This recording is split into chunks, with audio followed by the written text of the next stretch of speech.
يا أهلا وسهلا ومرحبا. جاء في الحديث الصحيح عن معاذ رضي الله تعالى عنه أنه قال: كنت رديف النبي صلى الله عليه وآله وسلم على حمار، فقال لي: يا معاذ، أتدري ما حق الله على العباد وما حق العباد على الله؟ قلت: الله ورسوله أعلم. قال: حق الله على العباد أي ألا يشركوا، أن يعبدوه ولا يشركوا به شيئا، وحق العباد على الله ألا يعذب من لا يشرك به شيئا. فقلت: أفلا أبشر الناس؟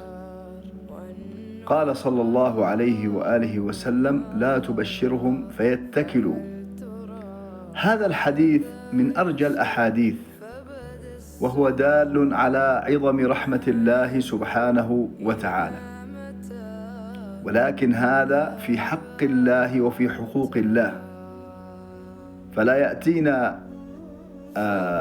أرعا فيظلم الناس بلسانه ويظلم الناس بيده ويبطش بأموال الناس ويبطش في أعراض الناس، ثم يقول: أنا أعبد الله ولا أشرك به شيئا، وهذا الحديث حجة بيني وبين الله. هذا الحديث من أحاديث الرجاء ومن أحاديث غلبة رحمة الله على غضبه، ولكن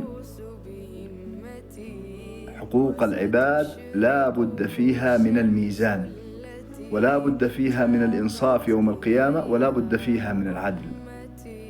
فالذي يريد أن ينجو لا بد أن يتحلل من حقوق العباد ومن المظالم. تحياتي لكم واحترامي وتقديري.